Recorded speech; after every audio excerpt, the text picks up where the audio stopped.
नमस्कार, मानस Mishra all news nation में आप सभी का बहुत बहुत स्वागत करता हूं। राहुल गांधी देश के कानून और संविधान को कितना मानते हैं, आज कोर्ट में जज साहब ने बता दिया।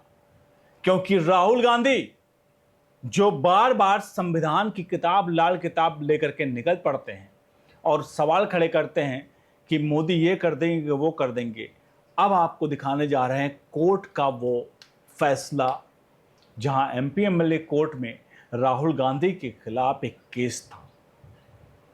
जज साहब 3 बार, एक नोटिस नहीं, पहली नोटिस जाती है, दूसरी नोटिस जाती है, फिर तीसरी नोटिस जाती है। 3 नोटिस जाने के बाद राहुल गांधी कोर्ट में पेश नहीं होते।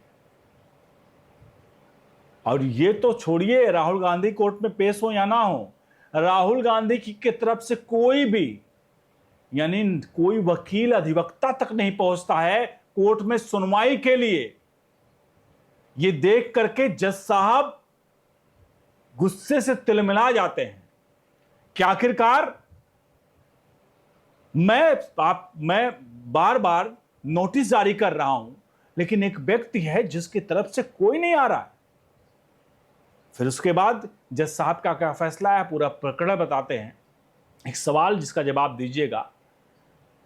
जो लोग भी राहुल गांधी का समर्थन करते हैं, आप खुद बताइए कि राहुल गांधी अगर संविधान को मानते हैं तो आखिरकार कानूनन तरीके से न्यायपालिका द्वारा, कोर्ट द्वारा उनके पास नोटिस जा रहा है, नोटिस का जवाब तो छोड़िए, नोटिस किसी मतलब राहुल गांधी पहुंचने तो छोड़िए, नोटिस को लेकर वकील भी नहीं बेचते हैं। क्या आखिर कारण है, दिखाते हैं पूरी खबर।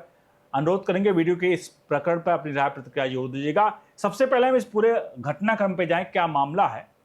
एक आपको बताते हैं, कांग्रेस का एक बयान है और आज पता जाएगा आपके इस बयान से कांग्रेस के कि राहुल गांधी जो संविधान लेकर चलते हैं, आखिरकार वो संविधान को किस तरह से संविधान का पालन करते यार, देखिए आपके सामने। देखिए, हिंदुस्तान टाइम्स ने लिखा, मैंने आपको सामने मतलब साक्ष्य लाना पड़ता है।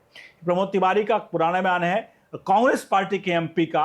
उन्होंने क्या लिखा है, देखिए, बोला है Rahul Gandhi family should be treated differently by law Congress MP, यानी राहुल गांधी के परिवार के साथ कानून के तहत अलग तरह से व्यवहार किया जाना चाहिए। आपने सुना, ये प्रमोद तिवारी के बयान है, कांग्रेस के सांसद का, जिन्होंने राहुल गांधी कांग्रेस पार्टी के लिए कानून में अलग से किताब बनाई जाए और कानून में, संविधान में संशोधन कर दिया जाए कुछ इस प्रकार से, मतलब कहने का उनका वक्तव्य यही था कि भाई अलग से लॉ मतलब क्या ट्रीट करना।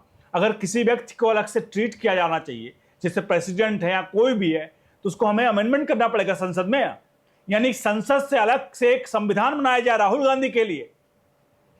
चलिए आपको पूरा मामला बताते हैं।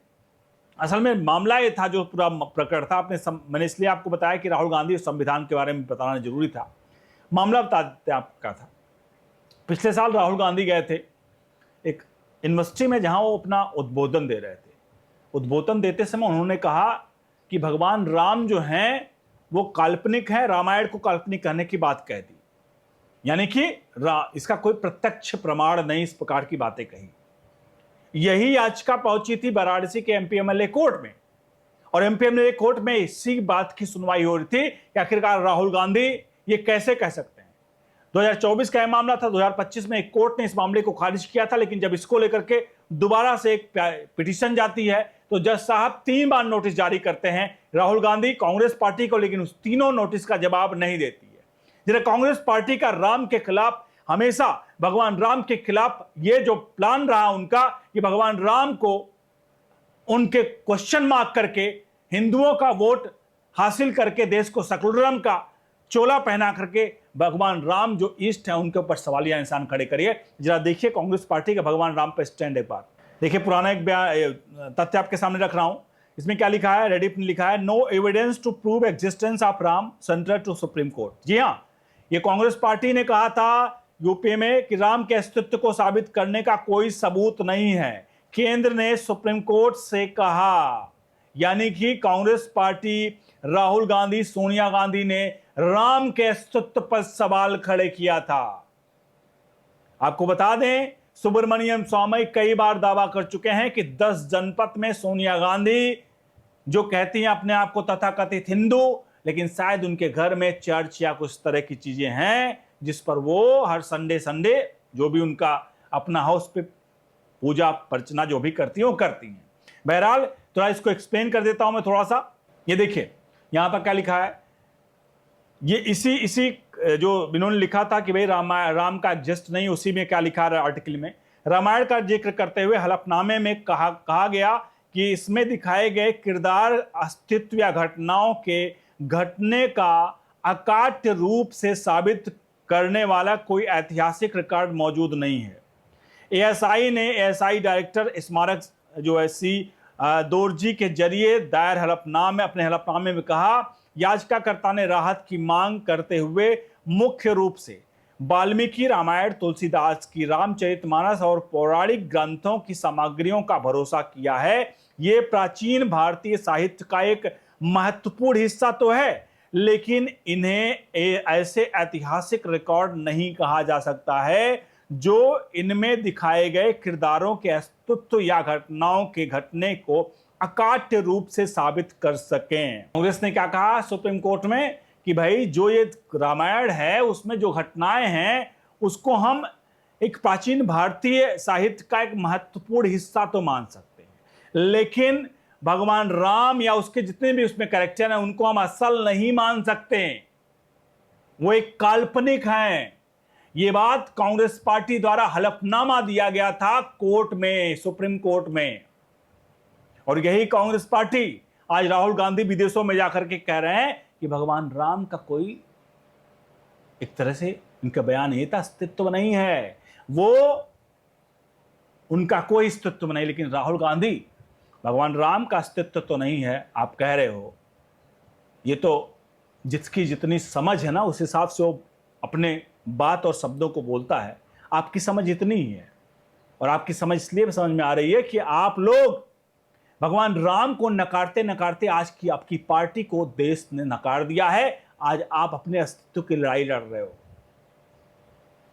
आपके ही लोग ना, कपिल सिब्बल, सुप्रीम कोर्ट में जब राम मंदिर को लेकर के बहस चल रही थी कि भगवान राम का जन्म स्थान है जहां पर बाबरी मस्जिद बनाई गई थी, तो आपके लोगों ने क्या कहा, आप सभी पब्लिक मतलब आप सबको जानना चाहिए कि राहुल गांधी ने क्या कहा था, उनकी पार्टी ने क्या, कपिल सिब्बल ने क्या कहा था।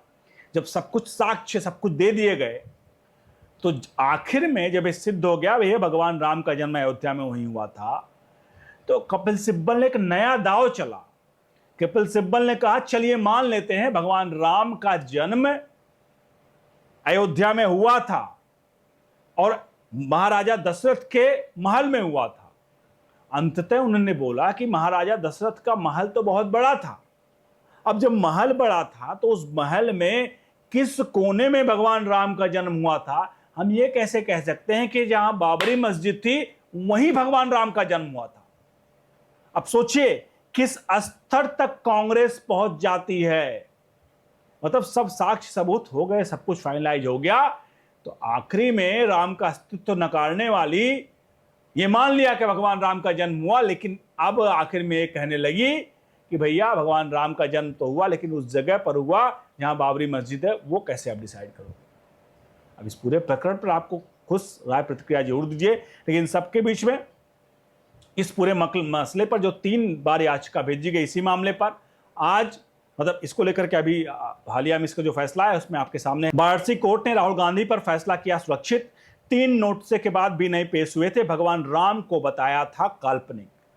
अब फैसला सुरक्षित रखा गया है और यहां पर गुस्से में थे जज साहब। उन्होंने साहब कहा कि भाई 3 नोटिस जा रहे फिर भी कोई नहीं आ रहा है, वकील तक नहीं पहुंच रहे हैं, तो हम इस पर अंतिम आदेश देते हैं और फैसले को सुरक्षित रखा गया है। बहुत बहुत धन्यवाद।